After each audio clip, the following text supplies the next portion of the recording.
What's up, everybody? We have 10 minutes here with Mr. Ryan Muckenhern to discuss yet another cartridge as part of this little Christmas present to all of our cartridge listeners out there. So we don't have this one on the table, unfortunately. So if you're watching, you'll have to use your imagination like those listening out there. But we do have a guy who knows a lot about it in his brain. So Ryan, tell us about the 257 Roberts, another very highly requested cartridge. I was surprised to hear that. Yeah? Yes. Explain why. Not, by modern standards, not that fantastic of a cartridge in terms of numbers. And a very old Wildcat, like 30s vintage Wildcat. You take a 7 Mauser, effectively, neck it down to 25 caliber, stuff 117 grain projectile in it, and you've got this modest recoiling, relatively flat shooting centerfire cartridge. And there you have it. And there you have it, the 257 Roberts. I think also... Is it one of those, there's nothing great about it, there's nothing wrong with it at the same time? Exactly. Yep. So it just is what it is. Yep. Before the advent of the 25-06, though, which we've had on this podcast before, yep, the Roberts was a really good option for a flat shooting Western hunting rifle or low recoiling deer rifle. Because it doesn't generate a ton of recoil, and its trajectory with a 117 or a 100 or something in that ballpark is pretty darn good. I think it's interesting in terms of rifle cartridges. It's one of the very, very few that will carry the plus P designation. So long ago, before 357 was very big, they would have a designator on the box that would say plus P, which means additional pressure. Mm-hmm. That's like what you see on some pistol ammo. Yeah, correct. So you'd see 38 special plus P, and then that would typically denote a law enforcement load or something like that, a little more snooze than your standard 38 special. And actually, as I'm saying this and I'm thinking out loud, I don't know that there's another rifle cartridge out there anyways, commercialized, that carries a plus P designation. So you'll see 257 Roberts and 257 Roberts plus P, which is just a hotter loading. How about that? Yeah, pretty neat. I've got a printout here from Hornady. Ryan is our in-house encyclopedia. I have to print mine before every podcast, Jim. But Mark, you realize the last when we did our last little bunch of podcasts here, you had a lot of papers as well, and none of them were used. Yeah, I'm using it now. Oh, all right. I find it actually it's quite amazing. I fact check Ryan kind of as we go through. I'm like, oh, dang, he's right. He's got it all. But so this is a Hornady load. It's 257 Roberts plus P with 117 grain SST Superformance. Yes. Right? So those are always a little hot. Muzzle velocity of 29.45. So to me, I'm looking at that with kind of 100-ish grain bullet. That's probably about as fast as you're going to get out of it. Yep. That's hot. So that's big note here. This is Hornady Superformance, so proprietary powder blends, best grades of components used. The stuff is magic. In a box. Mark shoots the Superformance 300 Wisdom loads, and I mean they're what are they? They're out of my A-Bolt 300 WSM. What? They're $31.95. WSM. Every podcast, every time. Yeah, they're hot. So they upclass the caliber, I think, quite handily. So you generally get about 200 feet per second or more with those. Got the 30-06 stuff behind you there too. It's got the super blown V8 sticking out of the case. I like that. So if we look at the historical loading, the Remington 117 grain soft point, I want to say it was 117 grain soft point at 25.90, 26.50, somewhere in that ballpark. Is that what we've got right here in this printout? Oh, there you go. Ryan? The printout. I think it says it's going about 25 something there. There you go. Yep. So when you bring up at first, you're a little surprised to see a lot of people requesting this. Yeah. One, I'm wondering, do you suppose that's just because were there a lot of guns chambered in this back in the day that maybe people are being handed down a fair at this amount? Point in time? A fair amount. Okay. And there's still some factory chamberings in 257 Roberts. Okay. That's what I was going to ask. Is anybody doing that these days? Yeah. Up until recently, and I'd have to check their website, Kimber offered the 84 Classic in 257 Roberts. I think they even had a Montana in 257 Roberts. It is a good cartridge. There's nothing wrong with it. And we did an Ackley podcast previously. It's one of the best Ackley cartridges, too.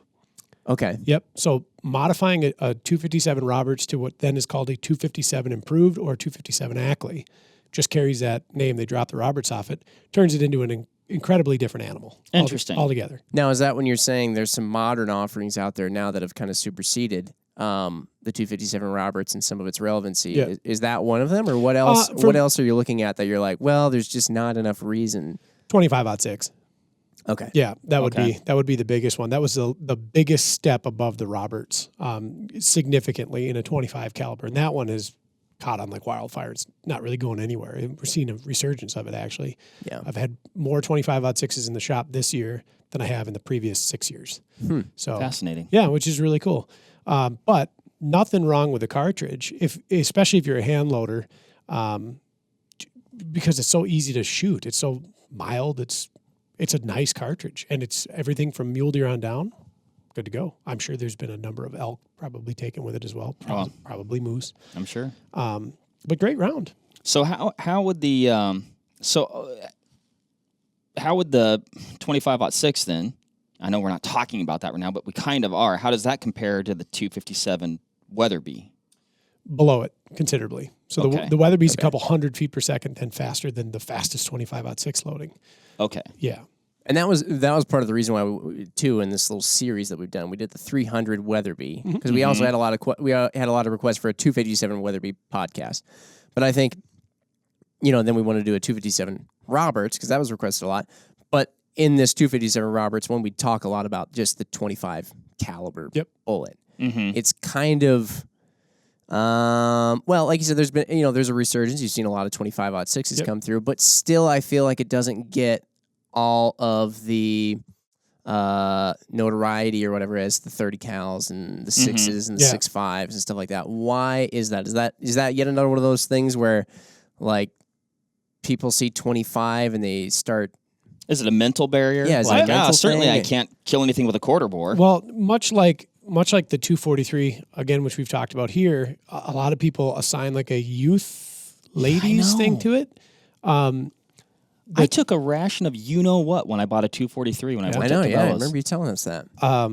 It's again a bullet diameter bracketed on either side by wildly more successful bullet diameters, and I would say without really, really exceptional reason when we're talking about hunting. So, in the case of the 25 caliber stuff, you've got 6s on one side that are shooting fairly close to comparable weight bullets with higher ballistic coefficients, with higher sectional densities than you have 25s, which the historical loadings of 25 caliber bullets were generally flat base round noses or lightweight Spitzers, like a 117 Spitzer. Okay. And then on the other side of that, you have the 6.5s, which we all know by now the 6.5s are super popular because the bullet design is super sleek and you can get them very heavy and high BC and great sectional density. And I think that was probably one of the bigger factors in why they didn't like light it up.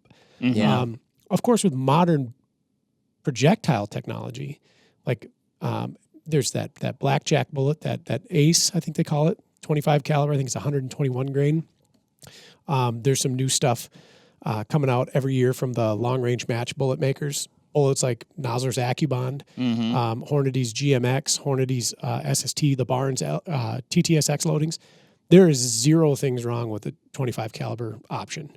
Their BCs are more than fine. Their retained weight is exceptional. Their velocities are great. It just didn't get the same kind of pizzazz that the 6s and 6.5s did. It does seem like it's a perfectly adequate, actually extremely well-performing cartridge. Yeah. But like you said, there's kind of somewhat better mousetraps with similar attributes on either side of it. Yeah. That's a very crowded area of the spectrum. Super crowded. In ammunition, cartridges, bullet diameters, all that stuff, and just bullet designs and options. Lots of stuff going on there. And as we mentioned, I mean, we compare recoil across the board, and some people even get on our case when we're even talking about recoil when we're saying 25 calibers and 6.5 Creedmoors and stuff like that. It is all relative, but I mean, when you do look at and you shoot a 6.5 Creedmoor, you can shoot it all day. Yep.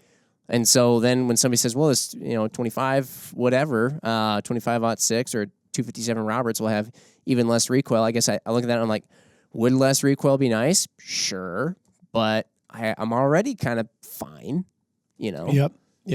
And, it's kind of a flavor of a week thing, too.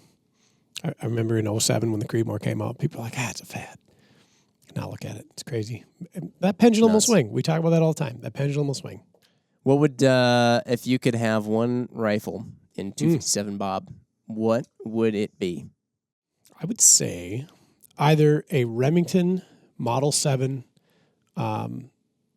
Mannlicher stock, so it was Model 7 MS, a Winchester Model 70, or I like to do something a little wild. Parent case on this one's a 7 Mauser. Have a commercial Mauser done in 257 Roberts. Yeah. I dig it. Yeah. Okay. I like all those options. Yep. They all just sound classy. Yep. It's a classy cartridge. That's it. Yes, it is. I think very fondly of the customers that I've had over the years. One of them now no longer with us, Al Brinkman. He settled on the 257 Roberts as the ultimate deer cartridge. How about that? Yep. He said it was the best. I don't think he would have bought a Creedmoor, but he did love the Roberts. Al said. Yep. Al said. And so it was. Yep. All right. Well, for those of you, and I don't even know, it could have been just one person who commented on every video, but it seemed like a lot. So for those of you who were requesting the 257 Roberts, hopefully this struck your fancy. And yes, stay tuned for more of these. I think we are recording one more for a little special here. So see you then. See ya. Bye.